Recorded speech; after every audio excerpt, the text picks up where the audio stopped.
welcome to CBS19's 2026 Women History Month special. I'm Ayana Aird. And I'm Jamie Hazard. All month long, CBS19 has highlighted women in our community and are making a difference. Tonight, CBS19's Robert De La Garza introduces us to the woman some call the face of Nacogdoches and why she says volunteering has been one of the most rewarding parts of her life.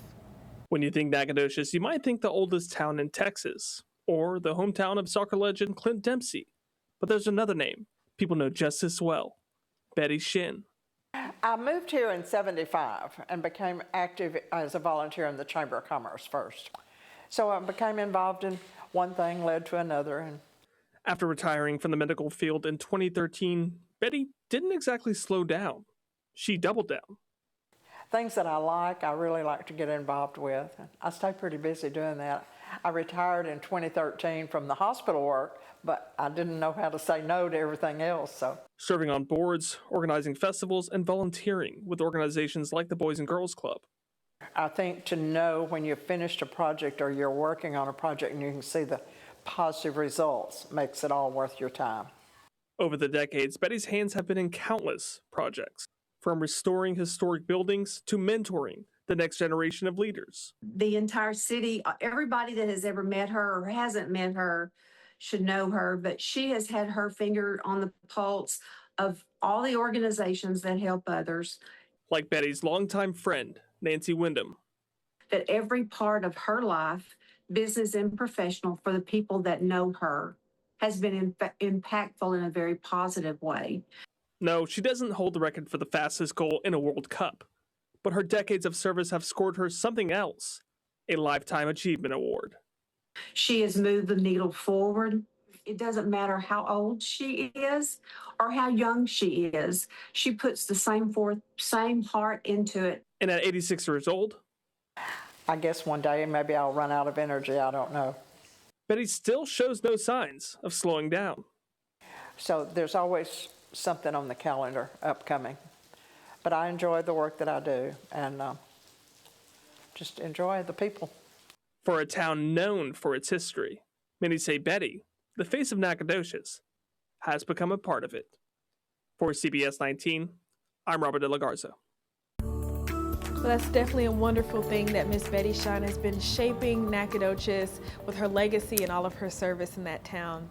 Well, besides that, it's a beautiful day out there, Jamie, but things could change in the next couple of days. That's right. It was an absolutely beautiful day outside today, but that will soon change over the next few days. So we are tracking that. But right now we do have mostly clear skies out there, and we're sitting with some warmer temperatures in all of East Texas. So we're at 85 over in Tyler, 83 in Jacksonville and Lufkin, 82 over in Nacogdoches and in Crockett. So we are feeling definitely a little bit warmer this evening and heading into the rest of this evening as well. You still will feel those upper temperatures. We'll go into those 70s by 11 p.m., 74 degrees, and then we'll be in those 60s by 3 a.m., waking up in those mid to upper 60s come tomorrow morning. And as you can see for our rainfall forecast, we do have some rain on that radar coming on Wednesday, Thursday, Friday, and Saturday, as well as into Sunday. We're looking good for Easter, but make sure that you are aware that our weather impact days are coming up. Our CBS 19 live radar is looking clear right now, but that will soon change come tomorrow. So Wednesday, for the second part of your Wednesday, we do have that weather impact alert. 30% chance of isolated thunderstorms. We'll still be in those mid 80s. Come Thursday, you're going to drop down into those 70s. We still will have those thunderstorms weather impact alert all day. And then Friday, we're looking to have partly cloudy skies at 83 degrees. And stick around because I will give you closer timing coming up. In 2008, one woman made history in East Texas when she became the first female mayor in Tyler. I spoke with her about her leadership, service, and what it means to pave the way for future generations. In 2008, Barbara Bass made history in the city of Tyler. It was at a point that Tyler was willing to accept a woman mayor, and all of it just came together. She became the first and so far only woman to serve as mayor of Tyler, but Bass says holding public office wasn't always on her bingo card. When I was growing up, I hardly knew what a mayor was, like most young people. But after I got to Tyler, I got involved in the Chamber of Commerce and the Better Business Bureau, the Economic Development Council, just really got involved in the community. And then several years later, I got elected after the mayors had good economic growth, and I had basically 6 years of just trying to keep the city moving forward, trying to keep the bottom line positive in an economic downturn, and then trying to still do things that would really enhance Tyler and help grow the community. as Mayor, Bass faced challenges of the Great Recession. With a background as an accountant, she worked with city leaders and staff to keep Tyler financially stable while continuing to invest in the community. I think it rounded me out so much more as a person and gave me more passion for Tyler and more compassion for what families do every day just to support their families and try to do their part in making Tyler a better place to live. During her time in office, Bass helped launch several community initiatives, including Fit Tyler personal development programs and the Tyler Tree program. And for young women who hope to follow in her footsteps, she has one piece of advice. Start getting involved in what's important to you. Bass says Women's History Month is a time to reflect on how far women have come and the work that still lies ahead. My dad was born in 1913. The women's right to vote was passed in 1919. So he was 6 years old when that was passed, probably 7 years old by the time his mother found out about it in rural Arkansas. And from where we were then as a nation to where we are today, the world has opened up to us as women. It's necessary that both men and women and our friends of different ethnicities are all at that table together, making this world a better place. In Tyler, I'm Ayana Aird for CBS 19.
For decades, meteorology has been a male-dominated field, but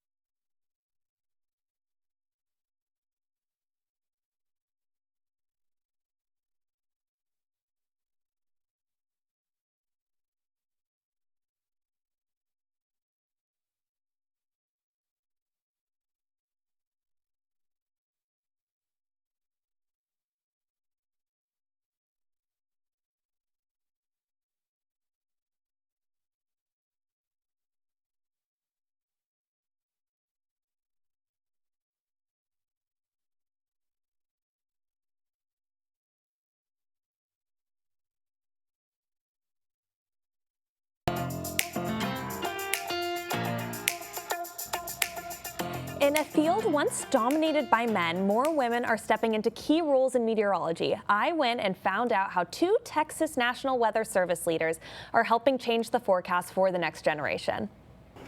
For decades, meteorology has been a male-dominated field, but today, more women are not just entering the science, they're leading it. I was always watching the Weather Channel, and it got to the point where I'd have these colored pencils and an atlas, and so I'd end up drawing my own radar on my own and kind of pretending I was on TV explaining it to absolutely nobody. For Carly Kovacic, a science and operations officer at the National Weather Service in Shreveport, that childhood curiosity turned into a career. It's definitely seemed like being the minority. I think just having other people, other women doing the same thing was really motivating for me.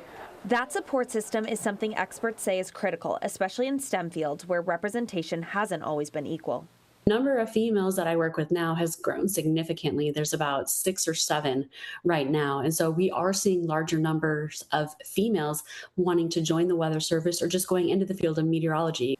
Jennifer Dunn, a warning coordination meteorologist in Fort Worth, says she's seen the change firsthand. I was the first female lead forecaster on station, and then I was the first female manager on station. And we're starting to see more and more females make their way up into the management's role. And while both the field still comes with challenges from rigorous coursework to long hours, the message to young women is clear. If that's where your passion lies, don't give up.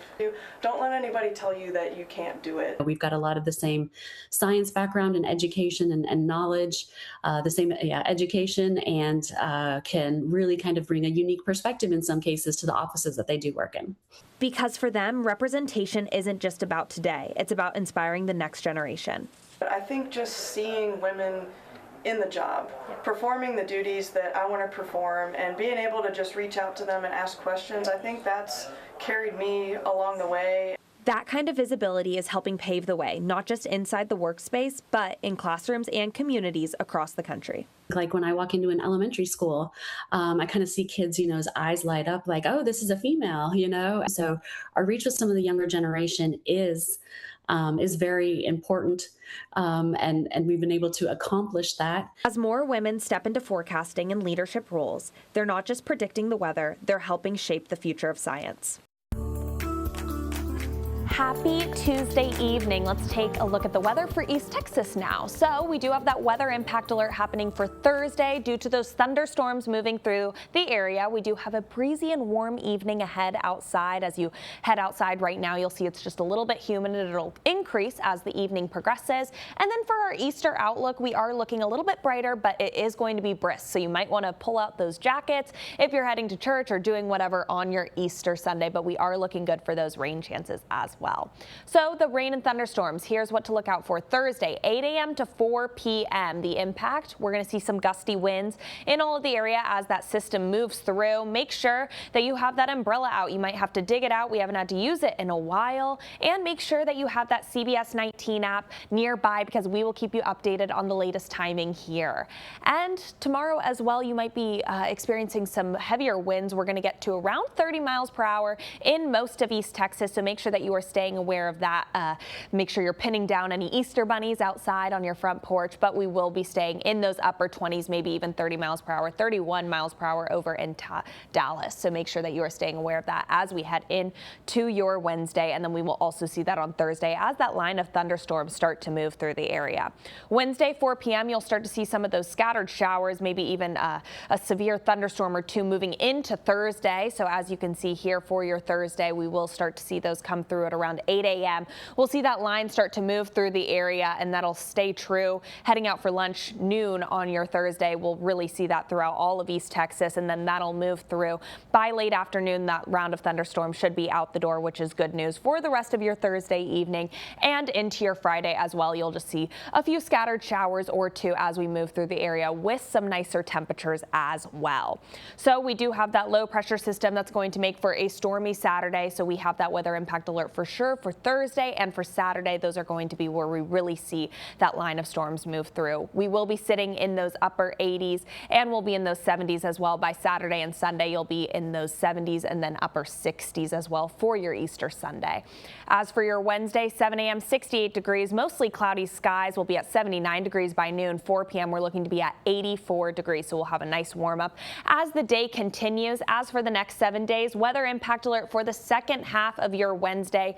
all day on Thursday. You're going to be warm tomorrow at 85 degrees, 78 degrees tomorrow for your Thursday. By Friday, you'll dry out just a little bit, 83 degrees, still waking up in those 60s. By Saturday, another weather impact alert is issued for the next round coming through. Make sure that you're staying aware of that if you have any travel plans into Easter Sunday. 68 degrees, mostly cloudy skies. And then by Monday and Tuesday, you're going to be back into those 70s for a pleasant start to the week. Tonight, we're taking a look at how some are taking on the skies in a field where they've been long outnumbered. CBS 19's Robert De La Garza shows us how one program at Stephen F. Austin State University is helping change the landscape. The glass ceiling has often kept women in aviation grounded. But the program at SFA is helping them break through. Actually, who wants to go first? But it's about 160 students total, with about 25% being female, so it's somewhere in the mid to upper 30s that we have. Director Alan Wilson says nationwide, women make up just 5% of pilots. I have two daughters, and watching young ladies get involved in a program that's been historically male-dominated it's just fun to watch and neat to see. And I'm climbing a bit. I'm going to climb to about 4,000 feet. But these flying jacks are looking to change course. Like, I've never thought of myself as a woman in aviation. I just thought of myself as a pilot. And so that's never really been a barrier for me. Amelia Beam is the vice president of NEFA, a learning program to educate students beyond the classroom. You know, that barrier was broken for me just in one day, and I would love to make sure that everybody knows that you can be a pilot just like anybody else can be a pilot. And I think that's the cool thing about being a pilot, is it's for anybody. And others have already broken through, like Kaylee King.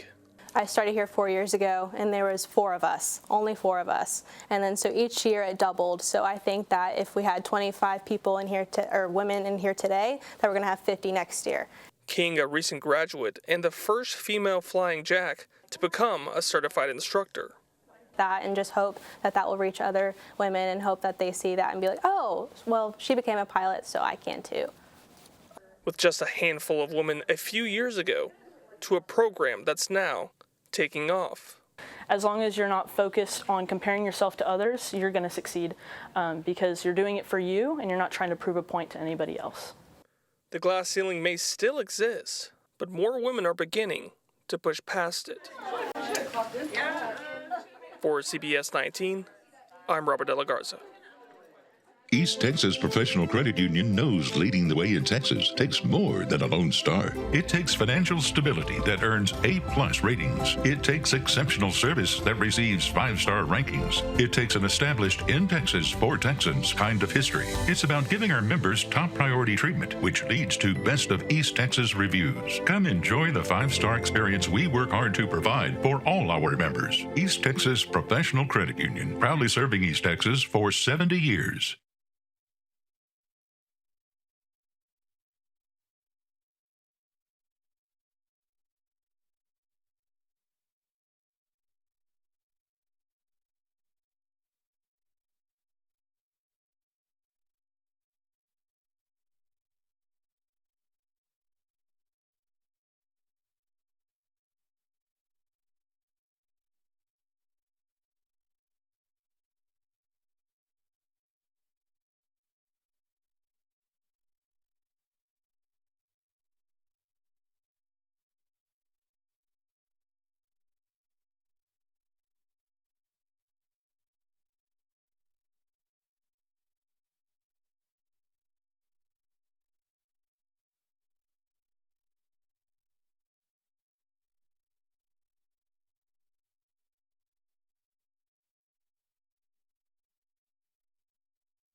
Nearly 90 years ago, a group of nuns traveled to the Rose City, helping establish what is now Mother Frances Hospital. You may know the name, but not the woman behind it. CBS 19's Nayeli Carrillo shows us how Mother Frances' legacy continues today. A woman ahead of her time. Born in Poland in the 1800s, Frances Siedliska felt called to serve. Wanted since a very young age to be a sister. Her father was not happy about that calling and told her at one point, "Over my dead body, will you become a sister?" In 1875, she founded the Sisters of the Holy Family of Nazareth, dedicating her life to caring for families through health care, education, and service. There were children that needed education. She saw people that needed tending to with health care, and she just started bringing them into the convent and tending to them, and so did the women who joined her. Within years, her work grew, building schools, hospitals, and orphanages at a time when women had few opportunities to lead. She set the bar and gave us a very good example that there's much we can all do together. Decades later, her legacy reached East Texas. In 1937, 18 sisters from her congregation arrived in Tyler to open a new hospital, later named in her honor. Because they will ask, who is Mother Frances when they see the name on the wall? We just share who she is, what she founded, and what she continues to found, because we truly believe from heaven she is blessing all that we do. Just one day before the hospital's grand opening, the new London school explosion shook East Texas. The sisters stepped in, treating the injured and comforting families. God knew all along there'd be a hospital. God knew all along that the sisters would travel to Tyler. For Sister Rita, that legacy is personal. She says it's what led her to join the congregation more than 40 years ago. Of all the different religious congregations to choose from, this is the one that Rita Fanning belongs in. Today, only 4 sisters continue that work in Tyler, but their impact still reaches far beyond the hospital. And we believe that it's their courage and their example that sets the culture and the tone for anything that is Christus health. One woman's calling, generations of service, and a legacy that continues one prayer and one patient at a time. At Christus Trinity Mother Frances. Because I just love Frances so much that I could go on and on. Nayeli Carrillo, CBS 19.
It was a beautiful day out there today, but that will be changing for the second part of your Wednesday. So from the afternoon into the evening, all the way into Thursday, we have that weather impact alert. So make sure that you are planning accordingly if you're traveling. Good Friday, we're looking to be beautiful, 83 degrees, and then weather impact alert on Saturday.